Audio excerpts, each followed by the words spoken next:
Jadi gini, saya udah pernah cerita juga di majelis ini. Salah seorang influencer yang subscribernya itu jutaan, itu pernah didatangi oleh salah satu ustadz dari kelompok Wahabi Salafi. Ya, dia dibawakan uang satu karung dan tas Gucci yang terbaru. Dia cerita sama saya dan banyak orang cerita dan dibenarkan oleh manajernya.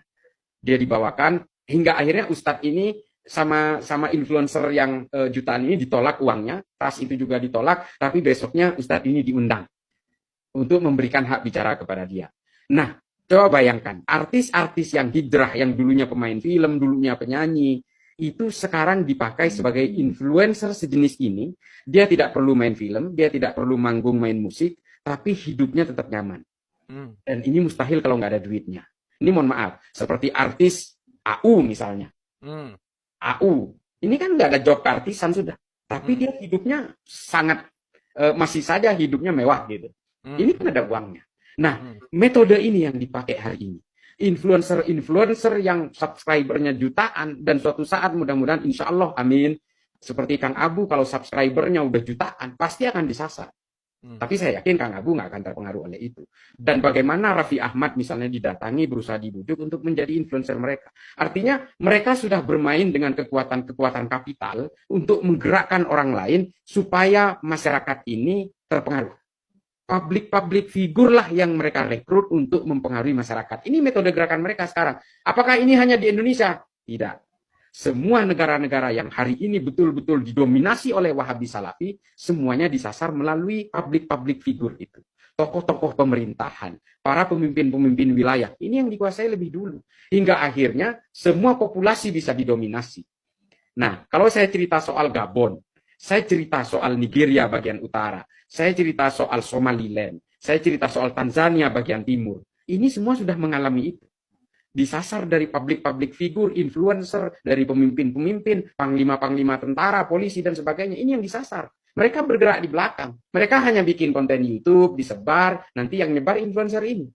Memang hanya seperti itu gerakannya. Tapi sangat masif. Coba sekarang. Setiap saya posting di Instagram saya, tulisan tentang Wahabi Salafi, itu yang DM ke saya itu gila-gilaan. Apakah ini manusia? Saya tidak percaya. Ini mesin. Ini buzzer, betul-betul buzzer. Dan mereka dibayar. Saya yakin betul. Kalau saya nulis soal Jokowi misalnya, nggak ada yang datang. Paling yang datang ya kelompok-kelompok FPI, 212, ya itu aja. Tapi kalau saya berbicara tentang Wahabi Salafi, menceritakan kejelekan-kejelekan mereka, gila itu yang datang itu betul-betul seperti mesin, Kang Abu. Dan ini terjadi di saya ya. Nah, gerakan-gerakan mereka dengan menggunakan algoritma machinery, robotik seperti ini terjadi. Dan mereka ada aliran uang di dalamnya. Ini yang kita hadapi hari ini, termasuk jaringan-jaringan teror itu semua, 100% anggota jaringan teror ini semua Wahabi Salafi. Saya pastikan. 100%, kalau perlu 200%. Semua. Kalau saya tanya kepada teroris yang hari ini di penjara, yang masih terpapar, artinya masih belum NKRI, masih belum Wasatiyah dan sebagainya. Kalau saya tanya, menurut Anda wayang haram nggak? Haram. Saya sudah buktikan itu kepada 16 responden. Setelah ada pernyataan haram dari Ustadz itu, saya datangi beberapa lapas yang ada napiter, tapi tingkatannya masih merah, masih bertahan dengan ideologinya. Saya tanyakan, menurut kamu wayang haram apa tidak? Dia bilang haram. Ini adalah bukti.